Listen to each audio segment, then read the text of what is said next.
তাহলে এই অরাজকতার কারণ কি বলে মনে করেন? কারা এগুলো করছে?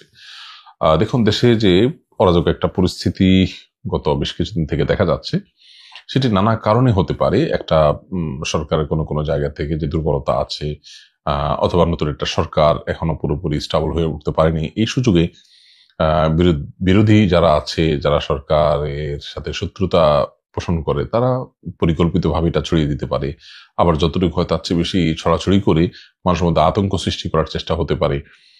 দেশকে অস্থিতিশীল করবার জন্য বা মানুষের মধ্যে ভীত সন্ত্রস্ত ভাব তৈরি করার জন্য এটা প্ল্যান ওয়াইজ হতে পারে। আবার এমনও হতে পারে যে দেশে প্রচুর পরিমাণ দ্রব্যমূল্য আমরা জানি, এবং জিনিসপত্রের দাম অনেক বেড়েছে, মানুষের নাভিশ্বাস হচ্ছে।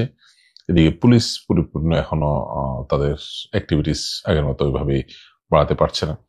এইসব সুযোগে অপরাধ জগতের যারা আছে তারা একটু হয়তো বেশি মাথাচাড়া দিয়ে উঠেছে এবং তারা বেশি অ্যাক্টিভ হয়ে গেছে।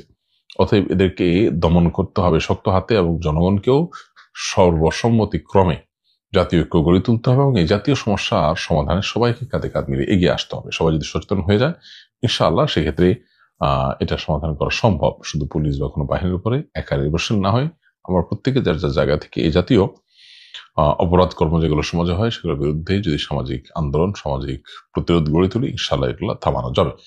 তো ঠিক কোন কারণে হচ্ছে সেটা আল্লাহ তাআলা ভালো জানেন। আর আলেমদের কথা শুনে সবাই ফেরেশতা হয়ে গেছেন, এটা কেউ বললেও ভুল।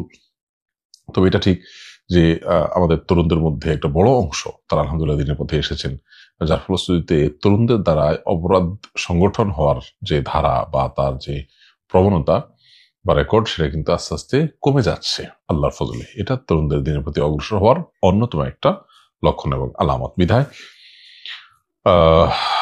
আমাদের দাওয়াতি কাজে মানুষ দিনের পথে বাড়ছে, এটা যেমন সঠিক। আবার একটা সমাজের সব মানুষ তো ফেরেশতা থাকেই না, কিন্তু সেই অপরাধীদেরকে যারা খারাপ কাজ করে তাদেরকে দমিয়ে রাখার জন্য আপ্রাণ চেষ্টা করতে হবে আমাদেরকে।